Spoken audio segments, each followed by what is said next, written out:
মাত্র $3.85 মিলিয়ন ফিফার কাছ থেকে সরাসরি বিটিভি নিয়েছে, যেখানে গতবার ছিল দুইজন মধ্যস্বত্বভোগী। একজন ছিল সিঙ্গাপুরে আর একজন ছিল তমা কনস্ট্রাকশন।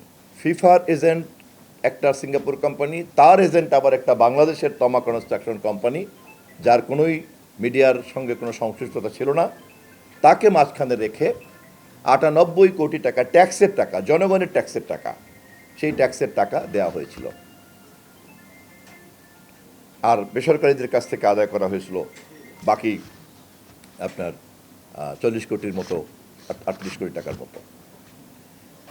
এই 2022-এর বিশ্বকাপের সঙ্গে 2026-এর বিশ্বকাপের আমাদের যে খরচ, সেটা একটা তুলনা করতে হবে আপনাদেরকে।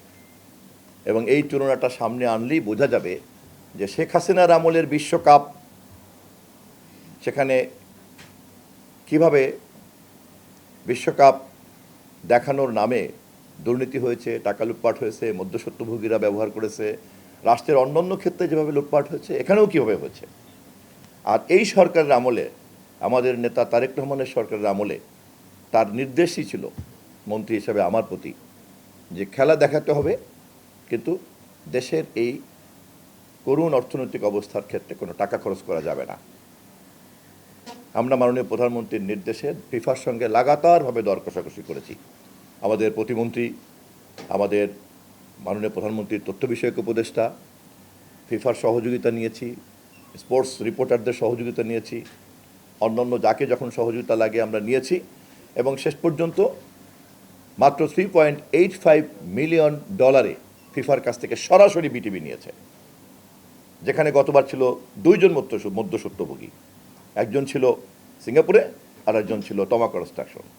এরপরে আবার সেই মধ্যস্বত্বভোগীকে সরকারের ট্যাক্সের টাকা, জনগণের ট্যাক্সের টাকা দেওয়া হয়েছিল 98 কোটি টাকা, আর বেসরকারিভাবে বিক্রি করা হয়েছে 22 কোটি এবং 17 কোটি, দুটা মিললে যা হয়। সেই তুলনায় এবারে আমাদের একেবারেই নামমাত্র 4-5 কোটি টাকার আমাদের ঘাটতি আছে। তাও আমরা এখনো পর্যন্ত সাব লাইসেন্সিং যাদেরকে দিয়েছি, আমরা তাদের সঙ্গে একটা দর কষাকষি করে চলছি যে এই টাকাটাও, মাত্র 4-5 কোটি টাকাটা, এটাও যদি আপনাদের বিজ্ঞাপনের ইনকাম যদি ভালো হয়, তাহলে এটাও আমরা তাদের ঘাড়ে দেওয়ার চেষ্টা করব। তাহলে একেবারেই রেভিনিউ শেয়ার করবো, তাহলে আমাদের একেবারে পুরোটাই সমান পর্যায়ে গিয়ে দাঁড়াতে পারি, এই কথাটা তখন দাবি করতে পারি। এখন পর্যন্ত নামমাত্র এই খরচটুকু করতে হচ্ছে। তাহলে কোথায় সরকারের ট্যাক্সের টাকা 98 কোটি টাকা দিতে হয়েছিল, মন্ত্রিপরিষদ বৈঠক করে দিয়েছে 2022-এ, সেইটা আবার বেসরকারিভাবে বিক্রি করা হয়েছে 22 কোটি এবং 17 কোটি, প্রায় 40 কোটি। আর সেখান থেকে এবার একেবারেই আমরা মাত্র 3-4 কোটি টাকার ঘাটতিতে আছি, যা হয়তো আমরা পূরণ করে ফেলতে পারি ইনশাআল্লাহ। এই চিত্রটা জাতির সামনে, ফুটবল প্রেমিকদেরকে সামনে রেখে জানানো দরকার, এই কারণে যে মানুষের যে কোনো অধিকার, এবং সেই অধিকারকে দেয়ার নামে রাষ্ট্র যারা পরিচালনা করেন, তারা যদি এটাকে দুর্নীতির হাতিয়ারে পরিণত করেন, তখন কি হতে পারে। আমরা দেখেছি বিদ্যুতের চাহিদাকে কিন্তু এমনিভাবে জিম্মি করেই আইন করে বিদ্যুৎ খাতে দুর্নীতি করা হয়েছিল, যা প্রমাণিত, এবং কি দুর্নীতির বিরুদ্ধে কথাও বলা যাবে না। ঠিক তেমনি ফুটবলের প্রতি যেহেতু তরুণ প্রজন্মের সকলের আগ্রহ আছে, এটা দেখাতে না পারলে সরকারের জন্য এটা একটা বিরাট একটা সেবার দায়িত্বের ক্ষেত্রে ঘাটতি।